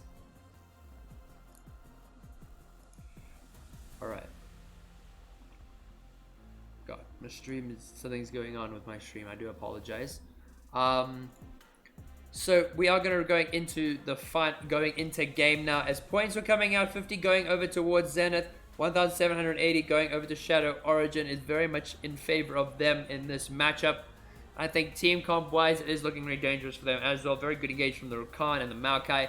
Jace poking from afar. Sylas using their own ultis against them, particularly that of the Malphite and the Galio being very useful. So yeah, it's going to look like it's going to be a very good game of League of Legends. Very entertaining. We're going to see, are we going to see the assassin Malphite top, or is that just going to be the full tank Malphite top? I think he's going to have to build more than just armor. That Sylas is going to be a bit of a nightmare, as well as the Maokai going to be a bit of a nightmare if he is going to be building the red buff, or the red smite, Leandries, and demonic embrace combo. So with all of this, we hopefully get to see some very good League of Legends. Alright. Now I will be taking any particular song requests if anyone in chat wants a song to play. But permitting, it has to be copyright free, or it has to be off YouTube that isn't a big boy streamer. So can we not play any Pokemon songs? Because that is like a streamer's nightmare. So what I'm actually going to do, so they're now finding out that a particular band of mine is very much in favor of streaming music. I am going to be playing some of my favorite songs by this band. So There you go. So 1, 2, 3. There you go. It's gonna be a banger. Are we ready?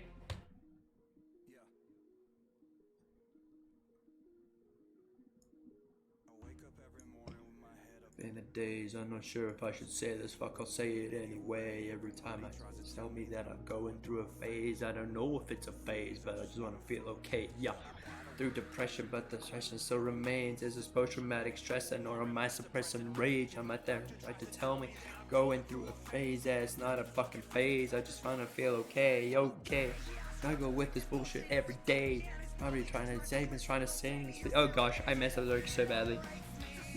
Writes me, annihilates me, about to break down, searching for a way out. I'm a liar, I'm a cheater, I'm a non-believer, popular monster, I break down, falling into love, now we're falling.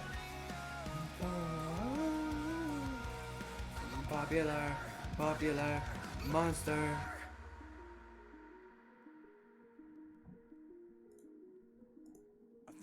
It's we could do a karaoke stream.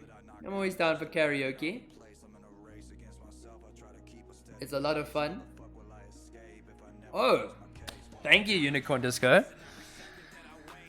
Like, I'm still trying to find a bunch of music that is able to be streamed, and it seems like Falling in Reverse have allowed that. So now we are going to be heading into game now. All right. It's always good to see people have got impeccably good music taste here. So we can do like a karaoke stream where we get a bunch of songs and we sing it on stream, but don't know how well my voice actually goes with the song. Can't scream like Ronnie. I'm a liar, I'm a cheater, I'm a non-believer, I'm a popular monster, breakdown, falling into love now, falling apart. Here's the breakdown. Here we go, boys and girls. Here we go again, motherfucker.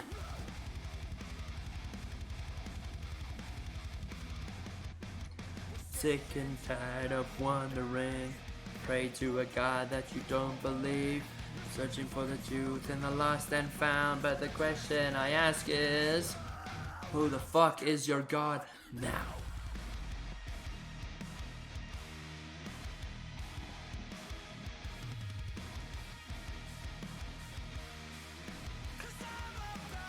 Breakdown, searching for a way out. Liar and a cheater, I'm a non-believer. Popular monster. Down in love, now we're falling apart. Popular monster. Alright, we gotta get carried away with some of the singing yet, but looking at the masteries, a lot of comfort for a lot of these people. Imagine Baggins 331k on the Jace as client died. Alright, client died, guys. We will get back into game very shortly. Alright. Hopefully we get back into game shortly, but Riot Games is not being very nice to us today. Been really making things difficult for streamers like myself.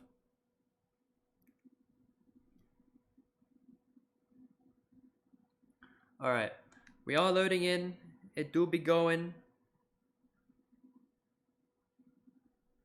Alright, come on. Come. We are almost there. We are almost in the game. We are getting there slowly. Alright, as we do finally make it into game now. It hasn't reflected just yet on the stream. I'm just gonna, while I can organize this. Thank you so much for the follow, Mr. OP Late Game. Glad to have you here. This is going to be the second game of the series between Shadow Origin and Era Zenith, as we just kind of get the loading all done. Time control's gone, that all gone. And then we put the peep, as it actually ended up being surprisingly the Lux support. Like, I was not expecting it at first, but at the end of the day, it's just what happens. As also we got very thankful that they were all in position here. As we see, it's going to be 5 members of Shadow Origin into the bot lane looking for a cheesy invade. Welcome to Summoner's Rift.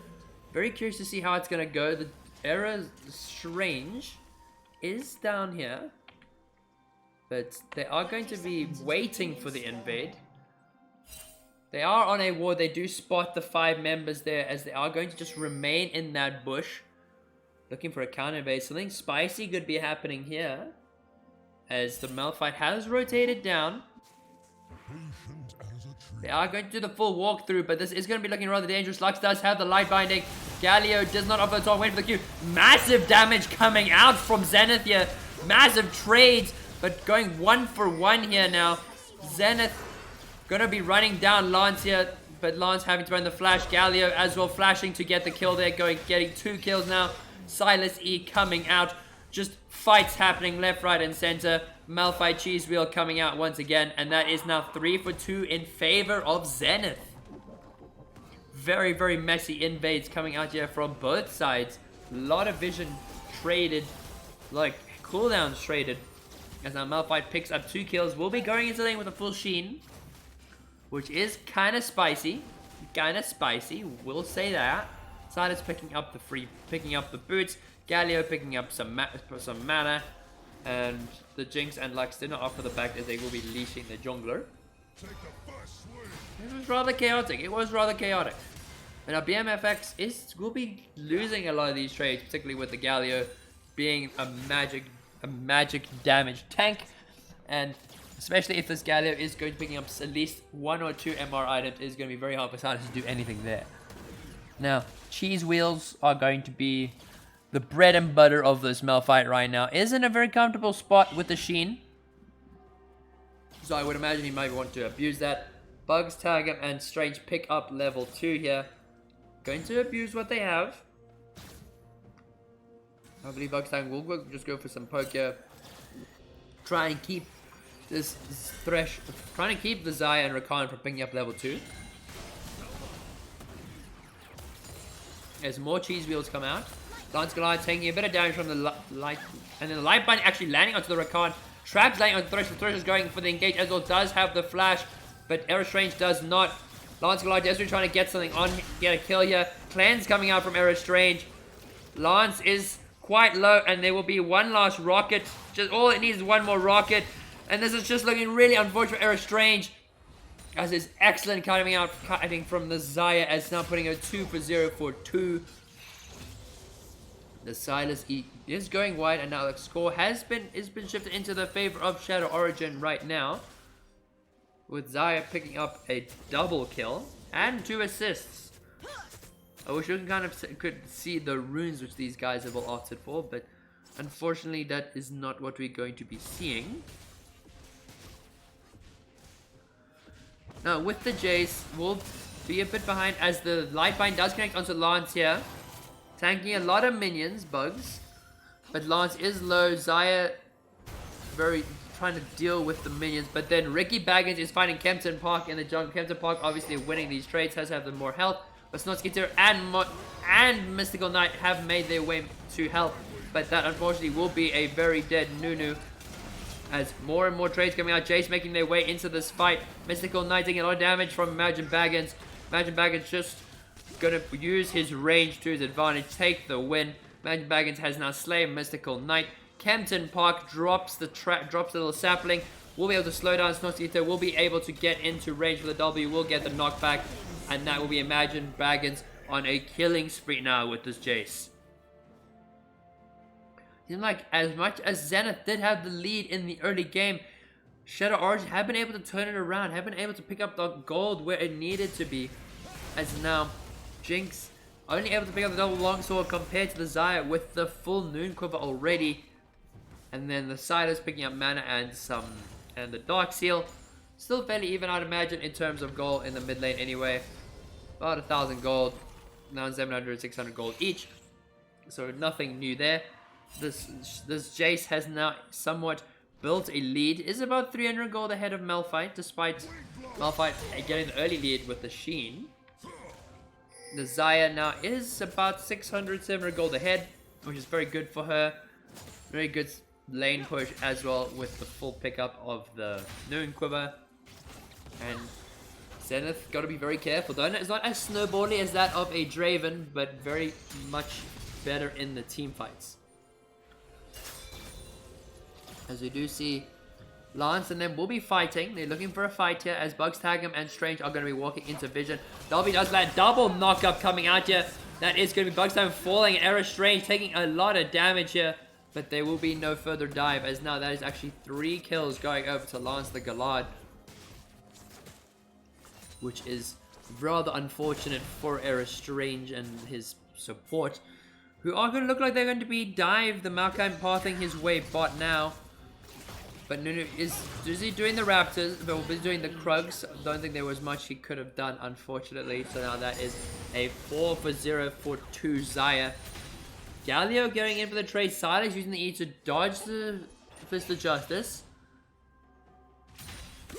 But nonetheless, I think Bugs Tag is just trying to get some poke. Just trying to get some more stacks onto that support item. I think Lance will greed for that tower, but Bugs is very careful as that is the full route. Bugs Tiger does drop the Ignite, but it will not be enough as Lance picking up their 5th kill right now on the Xayah. Looking very scary as this is going to be a 7-minute dragon. Pick up Maokai and the Rakan. Going to be doing that fairly easily, I would imagine. But Galio does see them. Is going to get picked out by the sapling. Q will come out and that will actually just be smited away.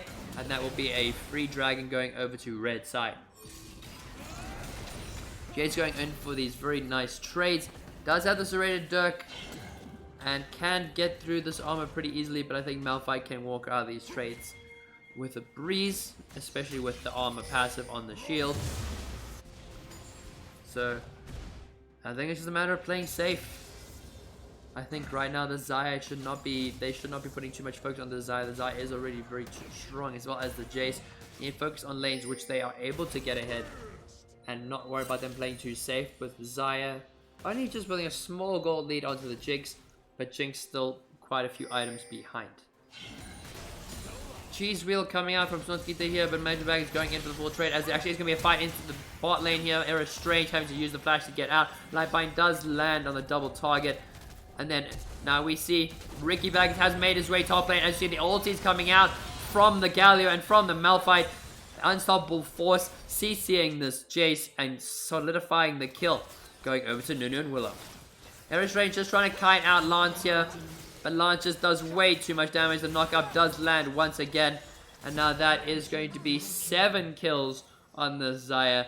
It is just looking too bad for this bot lane. It is very, very difficult for Jinx and the Lux to do anything against this.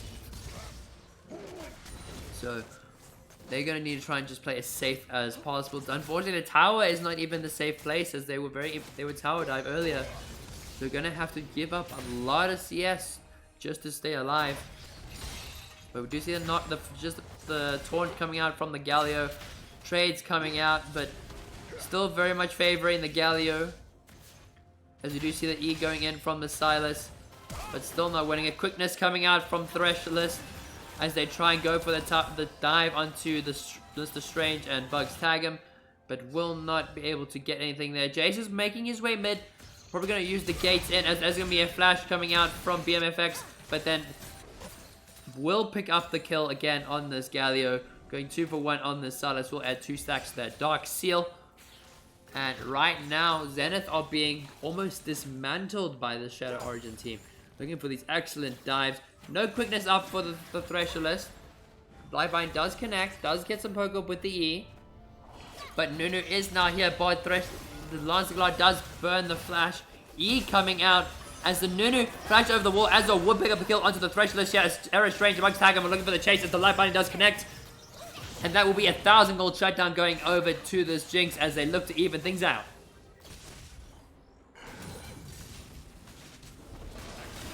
Now, Wisnotskita being slightly more behind now, but does have the Ninja Tabais, or I'm not calling Ninja Tabais anymore. They go play Steel Caps, but to me, they'll always be the Ninja Tabai. as Nunu is going to be spot on a ward here, clearing his Krugs. Mystical Knight, somewhat even in terms of gold and cooldown reduction to the Silas. Opted for the Kindle Gems because he's going to be building Everfrost, where Silas is looking to build the Leandries. So, still a very open game. Still, it could very sway either way. But I think if Shadow Origin can abuse this lead very well in the early game, it will be very easy for them to shut down the Zenith roster. Now, Kempton Park has made his way topside.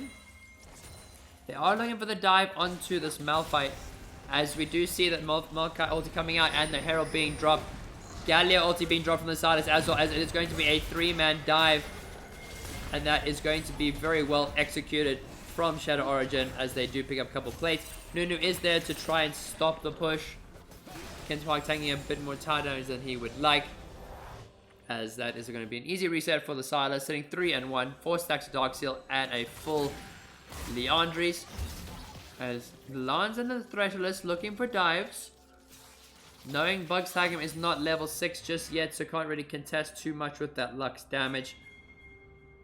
And it's just rather unfortunate for that they have to play this safe.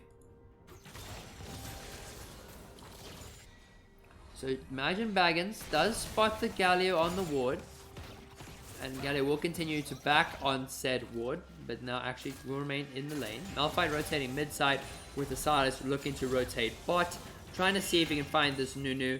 Will drop a ward onto the blue buff, as there is looking to be a 4-man dive onto this ball lane. Silas is they will get spotted on the ward. Strange and Bugstagum know what danger they are in. Quickness coming out, massive good knockup, massive change landed, and that's very well executed dive, as the Rakan will just get executed, as that is a double kill going into Lance, putting him at 9 and 1 now. It is just looking very grim for this ball lane, unfortunately, as they are going to be engaging onto this Nunu here. Nunu will get the ulti off, but will not do too much damage, as more and more Shadow Origin are building this lead. They are sitting at 5,000 gold ahead. Snotskita is topside, does have the Unstoppable Force. Cheese Wheel coming out, gonna try and slow down this Jace. TP actually coming out from the Silas into the top lane, looking to change things up. Galio is going to be able to pick up the kill there. Lance the Galard dropping the Featherstorm, as he is going to be alone now. Will be able to actually not pick up the kill, as that is going to be another shutdown going over to the Jinx. As BMX is fighting this Malphite to the death, will be able to take him down. But that is a rather big gold shutdown going over to Era Strange, as the Thresholist and Kempton Park are making their way bot lane. The Lux ulti does come out, does to see if he can steal the red buff. Ferrero is not stolen, so Nunu will do the flash smite there. So no red buff for Mr. Maokai. Bugstagum does walk into a water bush, does walk into the sapling, will have to run the flash. Life Binding does get dodged by Kempton Park, burning the flash. The ulti coming from Maokai, and it just does hit Era Strange. Era Strange trying to walk away for dear life right now. Bugstagum is in a very unfortunate spot, will likely fall to this. Actually lands a double root. Will be able to try and walk away. Mystical Knight is there, as they are going to try and look for a die on this Nunu, as the taunt coming out from the Gallo, double taunt. Nunu taking a lot of damage. You'll try to heal up, but Cheese will try and slow down Kempton Park. The Everfrost coming out again from the Galio, but no fight. We have Magic Bags will be flashing onto this Galio. Light final spot coming out again, but not doing too much damage. As the Super Mega Death Rocket actually will be picking up that Rakan, putting Jinx at 3 for 4. Very much capable of being the carry that Zenith needs right now, as the gold is still quite behind this Xayah, unfortunately, but has evened out in terms of gold. So Snotskita and Bugstagum will catch Imagine Baggins here. Light Binding is on cooldown, but will be backed up by Lance here. Now Strange is in the mid lane by himself with Lance and BMFX, who will be spotted on a control ward here. And now with Bugstagum and Strange sitting in the mid lane, it is possible for them to make much better plays in terms of catching people out. Light Binding does land onto the Rakan, but nothing more will come from it. Malphite getting tankier and tankier by the minute, got a lot of armor. Despite the Jace having the Eclipse, I think the Malphite is still going to be relatively hard to kill, as Silas is going to be yoinking himself a blue buff. sitting at the level 11 on the Silas and a level 11 on this Jace. 2 levels above this Malphite. How did I forget that champion? So Nunu coming in with the massive snowball and does not spot him out. As 2 dragons have since been picked up by the side of Shadow Origin, picking up the Cloud Drake and the Ocean Drake. Now Galio going for a fight onto the Silas here, and still working out fairly evenly. Silas able to kite his way out through the mains. Leandro doing mad amount of work. Galio is very low and will be taken down, as Lance has picked up the Navori Quick Blades. Does have 2 full items now, so will be quite deadly, quite dangerous. Imagine Baggins poking out this Malphite, shoving the wave. We'll be looking for a dive as Threshless has made his way top, burning the flash. Sonskeeter did have to burn his most crucial summoner to get out of there, because now the Malphite OP could be used defensively rather than aggressively. As the gold lead has since risen to about 7,000 gold. Ricky Baggins will spot Kenton Park on his Raptors and gives him a big fat no-no, as that is going to just be taken back. Now with Era Strange, he is capable of being the carry, does have a full Kraken Slayer right now, but the Rakan does drop the quickness, does land the double quickness, does double knockup. Mystical Knight does try and land the CC, but it's just too much crowd control coming out from Shadow Origin as they decide looking in for the dive. Gala ulti tries to be begun, but does get interrupted. The Featherstorm coming out, and there's a triple kill coming out for Lance. The Galad will fall to tower, but just not much that can be done here, as Kenton Park will fall to Ricky Baggins. Risky tower dive, as they did trade a lot of gold over, kind of bringing the gold lead down just a little bit. But this is not what you want to be seeing from Zenith, as they're having a very hard time trying to figure out where to shift their focus. Silas and the Xayah are clearly where their points need to be, and I think with the 2.5 items this Xayah has, it is exceptionally hard to get on her. So Sonskeeter is going to try and pull the wave. Rather than try and let it crash, he's just going to try and pull it as much as he can. BMFX is going to be very aggressive. Does actually have the Magi Soul Stealer with 16 stacks right now.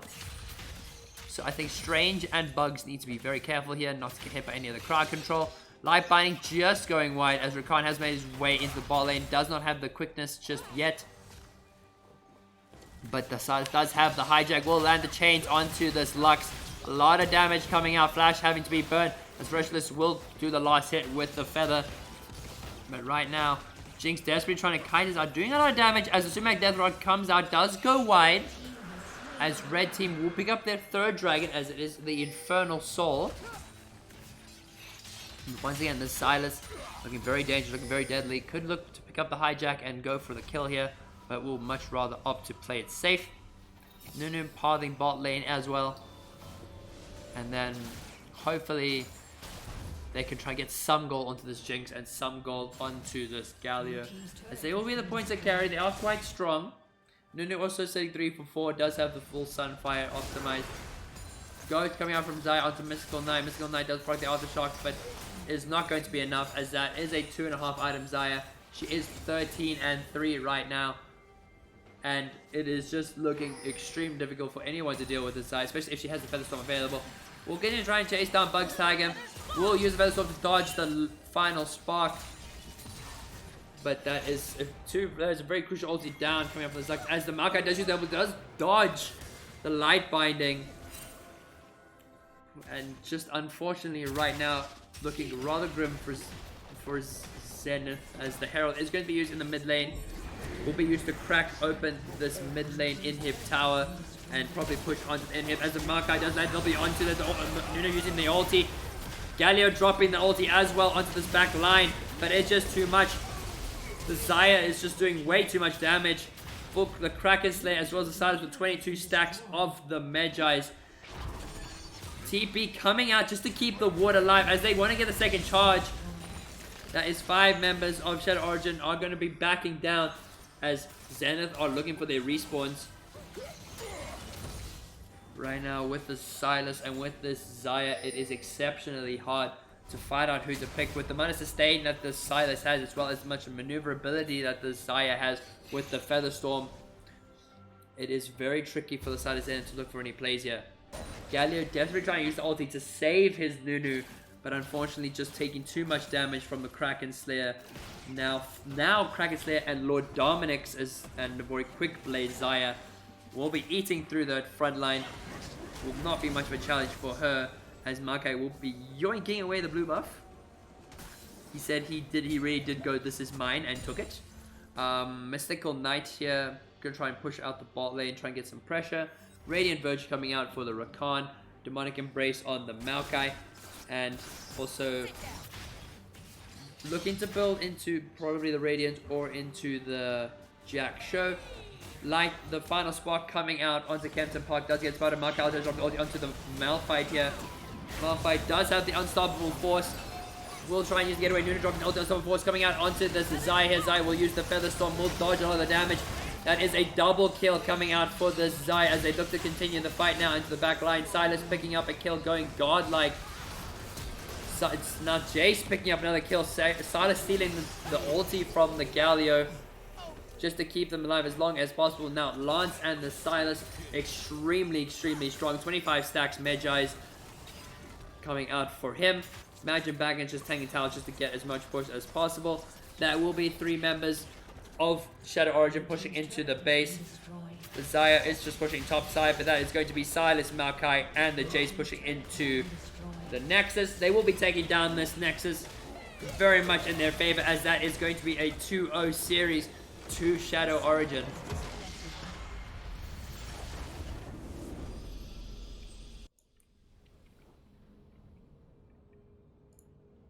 Now taking us back to take a look at some of the damage that was done by this. Very clear who the carries were at the moment. Lance Galag doing 23,000 damage on this Zaya. Silas doing 15,000 on this. Well, doing 15,000. Maokai doing the 12,000. Jace doing the 13,000. Rakan, unfortunately, it do be Rakan. So, not much damage from him. But there was potential. There was a chance. They did play the early game very well. But Zenith just unfortunately were not able to convert that into a fully grown gold lead, as they will lose the series to Shadow Origin, who will now be sitting very comfortably at the top of the leaderboards. And I think right now it is definitely something needed to watch out for. There's a lot of things that I think Zenith have realized they need to work on. There was a lot of potential. They did have the right ultimates, but I just think we're not the luckiest in terms of getting the picks. Lance very much being on form this season. And now I'm going to be handing over the points over to Shadow Origin here.